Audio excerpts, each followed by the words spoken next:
Hello, and welcome back to our series where we are building a people and culture management system. This series is brought to you by Prairie HR Solutions. My name is Jake Finger, Principal Consultant here at Prairie HR Solutions. And in this video, I'd like to carry on where we left off in that last video. I did do some work to this. And again, this isn't the intent of this series is not to sit down from scratch and create a PCM, but really hit on the major functionalities to where an individual who had this or created this or something similar could go in and then modify it or change it or scale it or whatever it is that needs to happen. And right now we are building a CRUD concept of a system and or the part of the system. And that CRUD is create, read, update, and delete. In our case, it's going to be archive.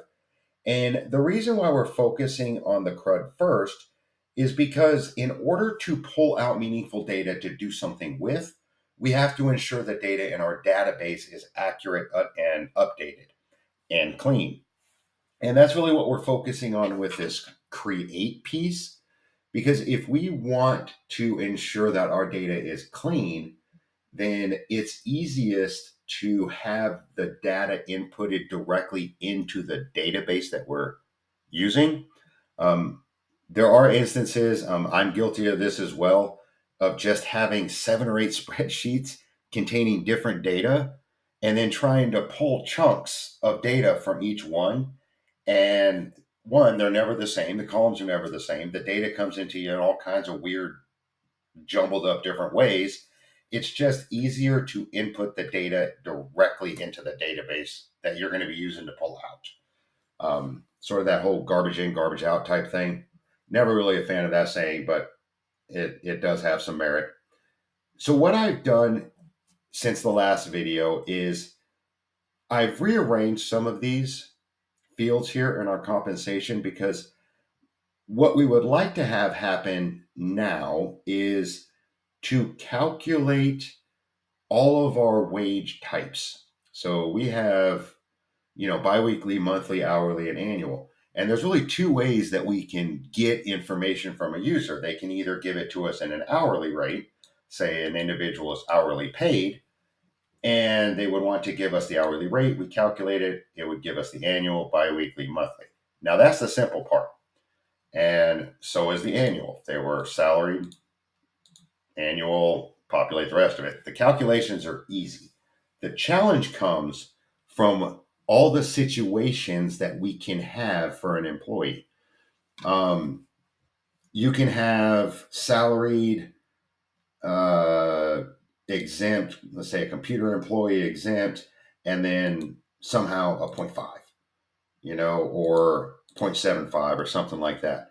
If they're exempt but salaried and part time, you can start getting very, very complex when you write an if statement because you're wanting to check if this and this and this, then make sure it's annual. But if it's this and or this, you can see how all these different situations can make an if statement nearly impossible to actually one read but process effectively. The longer an if statement is, the more performance it takes to roll through that if statement. I'm not saying that this can't be done, but typically, um, organizations like to keep things fairly simple. And we're going to take that approach here. We are going to assume that anything less than 1.0 FTE will always be non-exempt. And remember, we can always go to the benefit of the employee. So if you had like a 0.25, I don't know, senior manager for whatever reason, they would be non-exempt. And being non-exempt would always be hourly. So there's a way that you can consistently create your processes to ensure that the complexity is kept to a minimum. And we're going to do that. And what I would also like to do, maybe not during this video, after this video, I will write in instructions up here to tell users exactly how to do this. Now, last episode, we were talking about kind of controlling how users input information. And we did that by giving them only the choices that we wanted them to use. And these are all dynamically being pulled from our database. And we can kind of do that here, but in a different way. So we can calculate currently either hourly or annually. Now, thinking of how we're trying to keep this clean and easy, we can use this pay type to check if it's hourly. Then we can only ensure that the user can input this hourly field. And how we're going to do that is I am going to take, in this case, if it's hourly, I'm going to take this annual box and the button, disable it, and make this a different color, and make this a different color that catches the eye, maybe like bright yellow or something. And then if it's salaried, I want to flip that and do the same just in opposite boxes here. So let's go ahead and go over to our code, and I'll show you how to do that. And I went ahead and took our JavaScript code and placed it in a new JavaScript file. And in doing so, I made sure that, I changed this tag down here to link it from home to operations. So just a little heads up there. So the first thing that we want to do is make sure that we can trigger that once somebody makes a change to that drop down box, which is that pay tag or pay type, right here. So this is the select box. And what we're wanting to do is when that box changes, we want to fire off a function. So now we were doing this with onClick. We did it right here with onClick. And then we had a bunch of onClicks that went to the same exact function. And then we passed an event there. Well, this is only going to run one function for one thing. So we don't need to pass anything. And we don't want it to be on click. We want it to be on change. So anytime something changes within the select box, we want to fire this code. And let's just call this code, let's call it wage cal. Yeah, that'll work. So now let's go create this wage calc function. We need to come over here to our operations.js. And let's scroll down here. Let's see here. Looking for our section where we had the calculations. I think they're all the way down here. Oh, there they are. Calculation. We have our calc premium event. And since these fields are above the premium, I want to put it right up here so it reads like a book. So let's do function wage calc. And the first thing that we're going to want to do is create a variable to get the value of that box there. So let's create a variable called let rec pay type is going to equal document get element by ID rec pay type. And after this is typically my place to where I go through and see how many times I'm using like hourly pay or whatever and see if I can pull them out and kind of clean up the code a little bit. And we will want the value of that initially. So there we go. And then let's go ahead, since we are going to need the annual pay box, the annual pay button, and the hourly box and the hourly pay button. Let's go ahead and get those as well. Let's do let rec annual pay equal this, and this is going to be rec annual pay. Now we're not going to need the value of this right away. Rec hourly. what we can do is just copy this. No, not the doc type. We don't need that. There we go. And this is going to be rec hourly. And now we need the buttons. So let's copy this. Enter. Enter. Okay, so it's not going to be rec hourly. Let's do rec wage annual button. It's going to be that. And then this is going to be rec wage hourly button. All right, good. So now we have it all stored in a variable here. Now what we can do is let's set some of the styles. So the first one that we wanted to do was let's just pick the annual pay. So we want to change the annual pay to a different background color than white. Let's turn it into that brown color that we have here at Prairie HR Solutions, that dark brown. And again, you can make this any color scheme you want. We just use the light and dark brown because that's our branding. So how we do that is we call our annual pay variable, which is our annual pay element, and then we do style. And instead of, remember, we were doing display. Instead of doing display, we use this background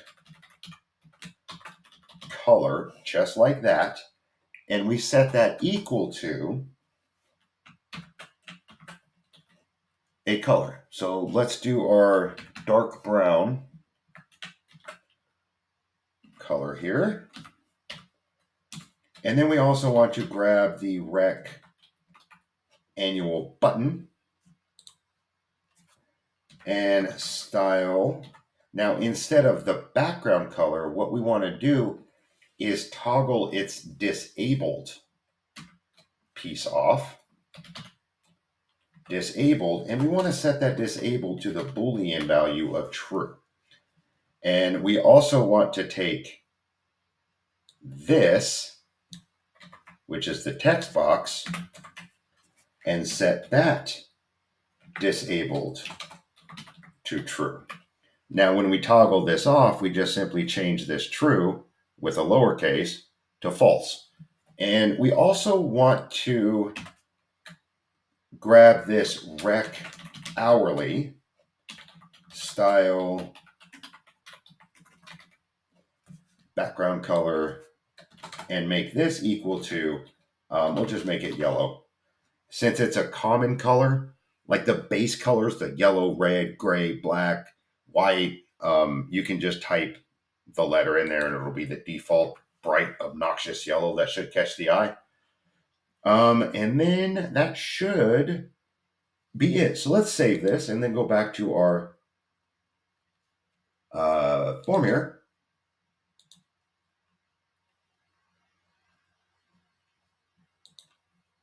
Do operations, records. Okay, so now when we choose or change this to anything, it should fire off that code. So let's change it to salary. And nothing, okay? Hourly, and nothing. Okay, so we must have an error somewhere.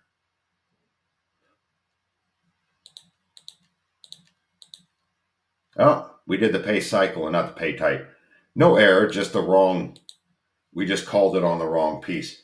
Okay, so that's an easy fix. Let's come back over to our page. And yet we did this on the pay cycle and not the pay type. It's nice to know that at least the function is working. Okay, good.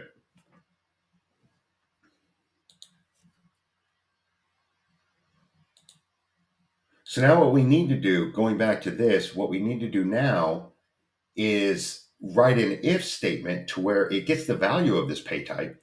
And if it's hourly, then we set essentially this one. But if it's salaried, then we flip-flop it. So let's go ahead and do that. Let's come back over to our code here. And let's just write a very simple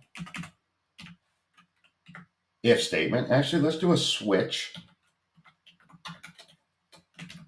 because we're only comparing one thing at a time, and then we can build in an if statement later. But let's do a switch in this one.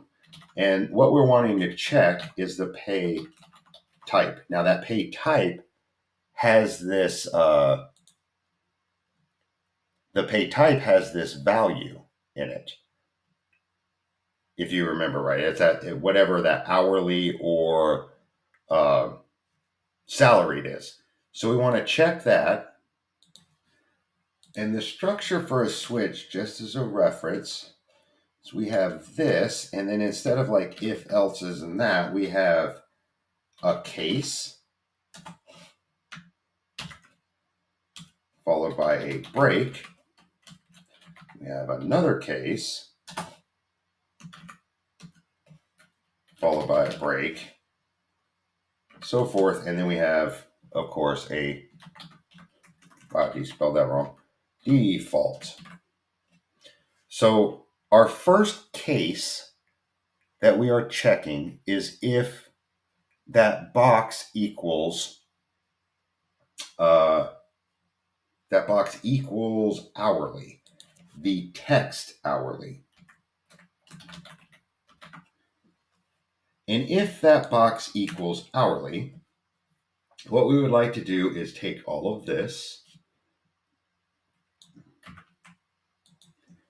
and place it in there.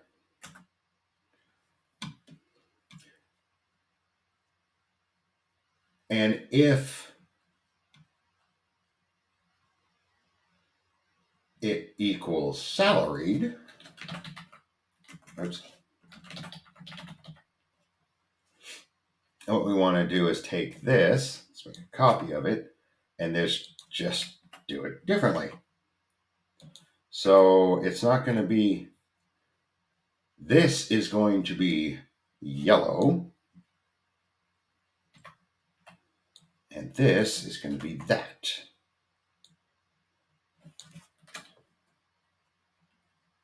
Yellow, and then it's not going to be our rec annual button, it's going to be our rec wage hourly button, and it's not going to be our rec annual pay, it's going to be our rec hourly. And then the default is going to be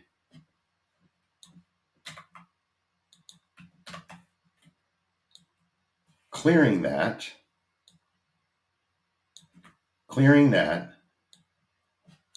setting this to false, setting this to false, and then grabbing this as well and setting this to false and this to false. Okay, so let's save this and then go up and see how that actually looks. Refresh our page here.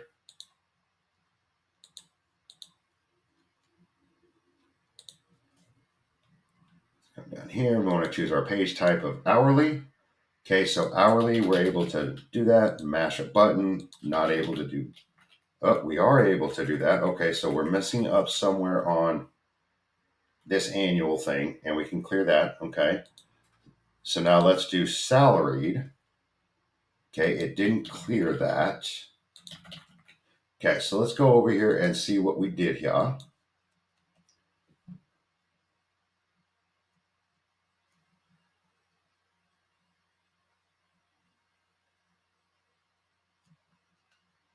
Okay, so our rec pay style is true. Okay, that's our default. Let's actually end this, because then what we'll do is change it differently. Okay, so it's salaried, annual, that's going to be black, hourly disabled, wage hourly disabled. Okay, annual.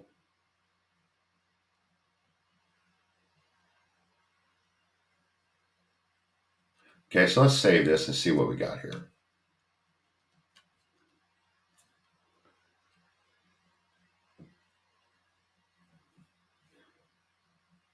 Okay, let's see if that default was. making it not work too good.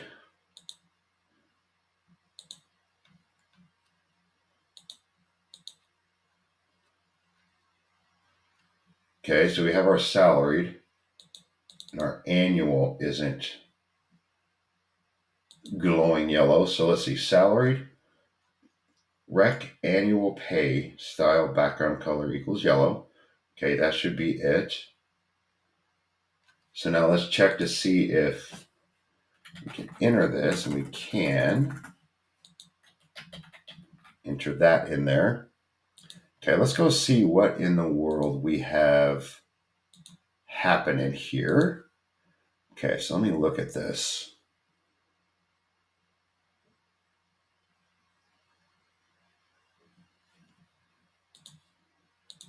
Oh, I see my mistake. So I was getting so happy with the background color. The disabled is not a style. So the disabled is actually not a style with CSS. It's an element attribute, I guess. I don't want to say attribute. I guess it could be an attribute. I don't know. But it's not a style regardless. So now when we save this and then go back and refresh it, now it should work. So you essentially just do straight dot disabled. Where are we at? Here we go. Hourly. Okay, good. So now it's running cleanly. So we have hourly. Yes, you can type. Yes, you can mash the button. No, you cannot type. And no, you cannot mash the buttons. And then salaried, we'll have to clear that, of course. Can't type, can't mash the button. Okay, so what we can do is now we have to essentially flip these, because anytime that we disable something or do something like we're doing here with the colors, depending on what it is selected, we have to unselect everything else. Just like we were doing, people could flip flop those things back and forth. And we just want to make sure that it's clearing. So what we can do is let's build out something up here first to just clear everything. So let's grab this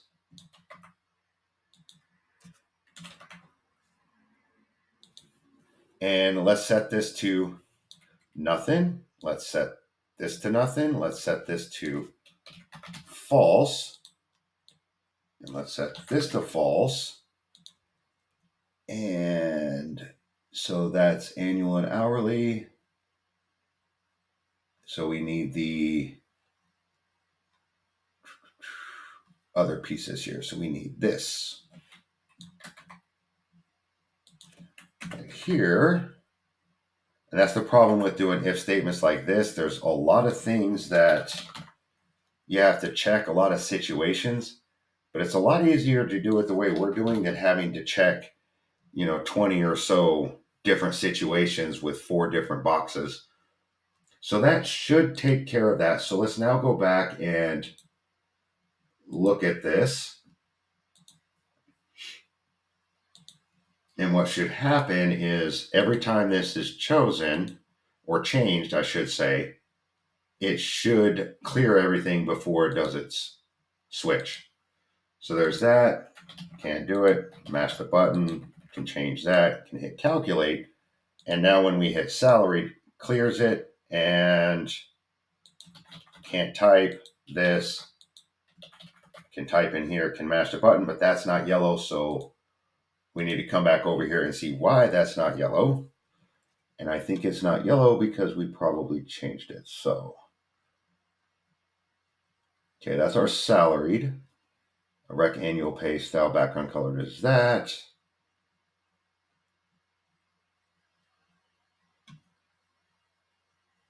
Is blank. It's yellow. Yep, and there's our salaried, and there's our issue right there. Got a little happy copying and pasting. Okay, so now that should work. So let's come back up here, share this screen, and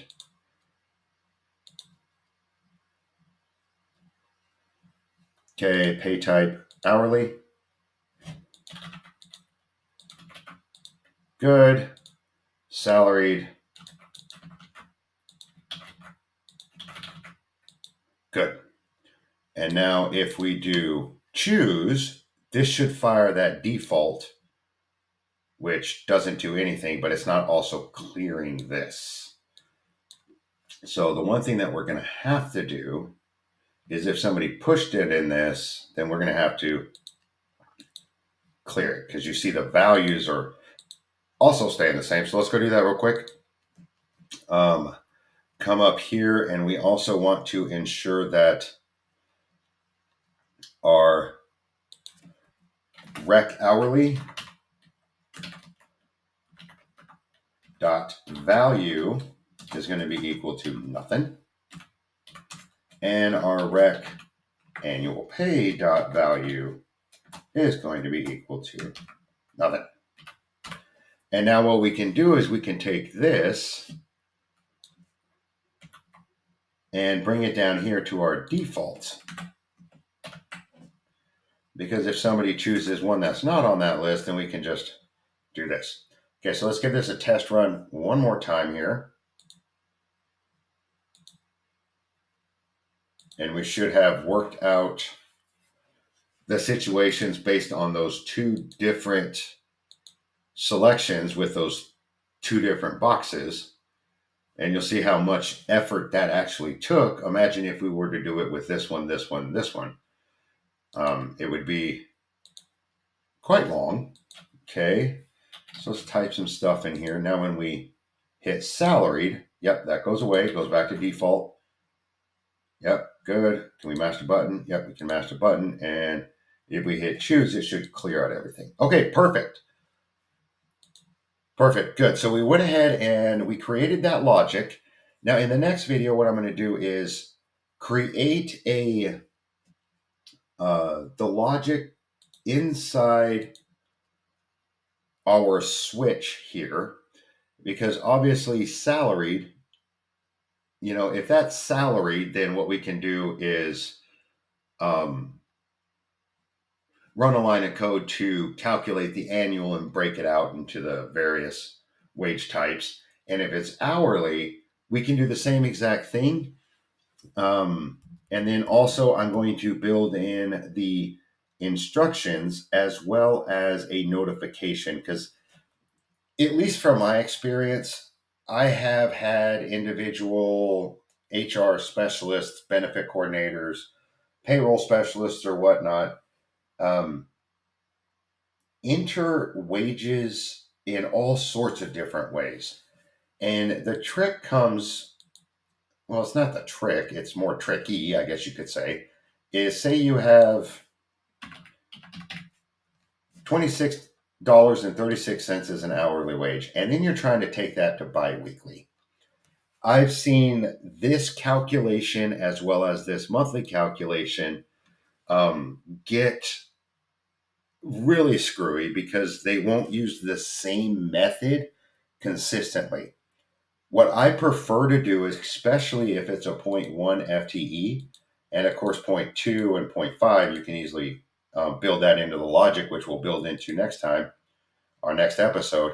But what I prefer to do is to take it have it entered as either hourly or annual.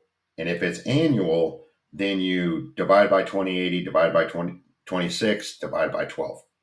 If it's hourly, instead of trying to figure out how many weeks are in a month, because you're not going to, it's not consistent really, as the same as, biweekly, take it to the annual first and then do the rest of the calculations. And that way it gives you a consistent method to calculate to ensure that everybody's coming up with the same answer. So I'm going to end this video here. And in the next video, we will build out this logic Here, annual is obviously pretty straightforward. Hourly will also be pretty straightforward because we are going to build in our instructions up here to inform people what it is that they need to do and how it is that they need to do it. And how we'll handle, I would like to take the hourly, and as we're running the hourly, I would like to go ahead and populate the annual based on the FTE. So if it's one, it's just straight 2080. But if it's 0.25, 0.5, 0.75, then I would like that annual to be the expected annual based on that FTE. And then do the calculations down here later. But until next time, that'll be for next time. Hope you enjoyed this video, and please take care.